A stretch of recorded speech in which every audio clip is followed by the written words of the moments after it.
Thank you. It's good to participate in this panel. I'm a contributing editor to Workers' World newspaper and a co-director of the International Action Center.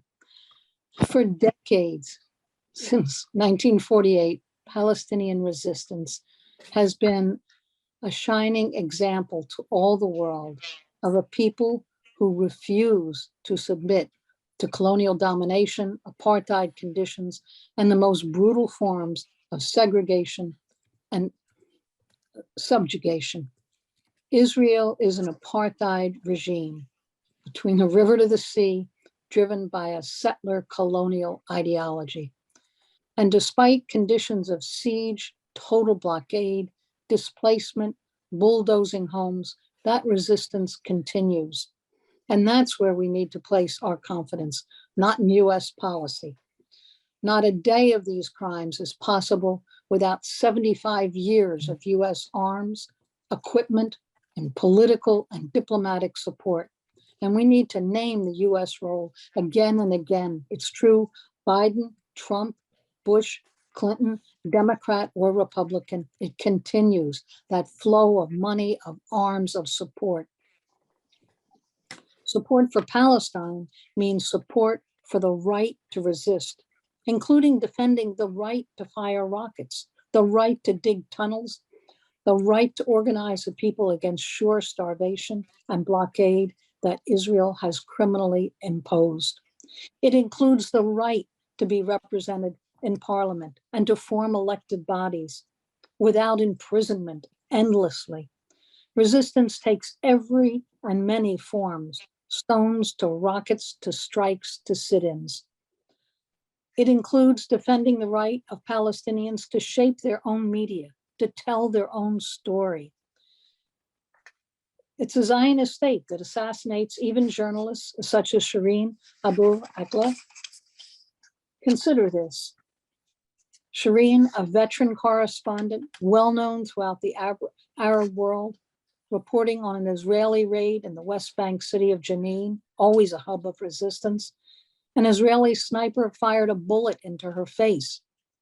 And even though Shireen was a US citizen, well-respected, internationally known journalist, clearly identified as the media, working for Al Jazeera, the response of the US was silence, long time to look into an investigation, but it was the response of millions, the huge outpouring of outraged Palestinians and many others around the world. It confirms the depth of Palestinian resistance and its place in our hearts. It's not just Shireen. Palestinian journalists have long been subjected to arrests and attacks. At least 30 journalists have been killed by Israeli security forces since 2000.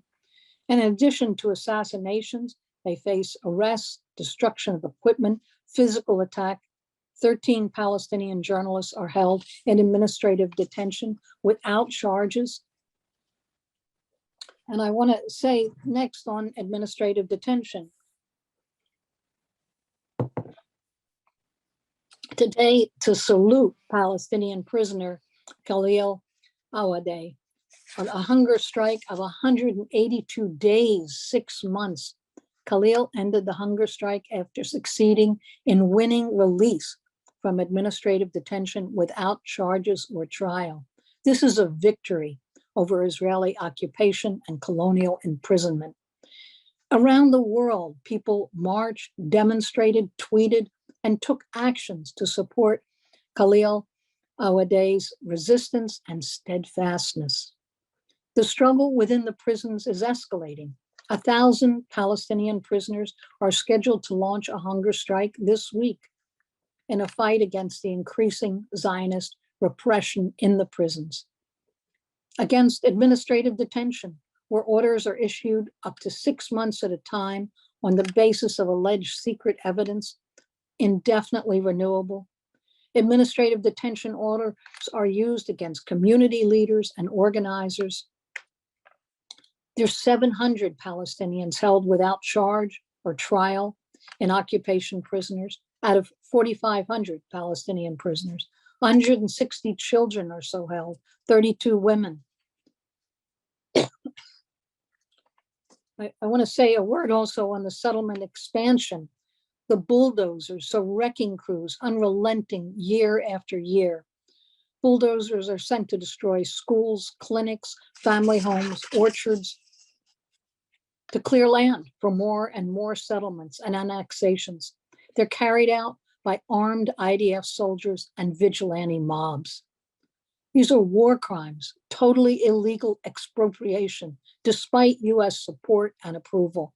There's over 240 Israeli settlements and outposts, totally illegal. Every settlement is an act of violence. There's a whole network of Israeli only byroads, absolute apartheid conditions. The entire West Bank carved into numerous tiny pieces, carved by walls, hundreds of IDF checkpoints. Generations of Palestinians grow up under barbed wire, passing through checkpoints, threatened by armed soldiers. Attacks are constant. Now on Gaza, Gaza is the living center of resistance, known throughout the world for its resistance. Conditions in Gaza are desperate. The Zionist policy is to restrict even entry of the most basic food, fuel, electricity, everything, even water pumps, filters, soap, batteries, spare parts, essential medicines, cooking oil, computers, generators, flour. There's rolling blackouts, overwhelming problems of sewage disposal in the most densely populated area of the world. Really a concentration camp in every form. Even UN relief supplies cut off, along with remittances. Travel, even for severely sick patients, almost impossible. Yet under impossible conditions, resistance of every form continues, from tunnels to rockets to protests. And within the 48 borders of Israel, the Palestinians living in the 48 borders, labeled Arab Israelis, were subjected to a military government that restricted their movement, expropriated their property, suppressed their political activity. Really, what Israel has attempted to do is fragment the Palestinians through a multi-tiered system of laws, policies, and statutes. Many organizers listening today are involved in the most practical work of mobilizing opposition at the grassroots. Collectively, such organizers have brought millions into the streets in public demonstrations of solidarity. This is true in the Arab and Muslim world, throughout the entire global South, and also in the imperialist countries and in the US. And in some places, blocked and occupied embassies, targeted countries that have collaborated with Israeli war crimes, even taken boats to Gaza, taken up collections of people-to-people humanitarian aid. We have to sustain these movements, the ongoing boycott, divest, sanction movement, including continuing the charges of war crimes charges on all the Israeli leaders, and demanding an accounting from our own government, especially the criminal role of the US government. Palestine has always been an unequal struggle.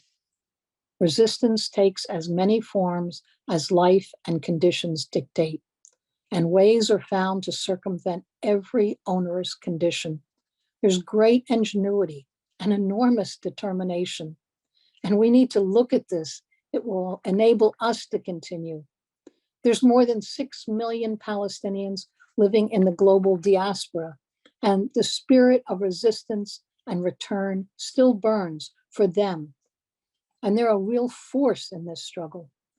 The unsolvable problem for US imperialism and for Zionism is their inability to defeat the will, the determination of the Palestinian people, who are in a struggle for full self-determination and the right of all Palestinian people to return to their land.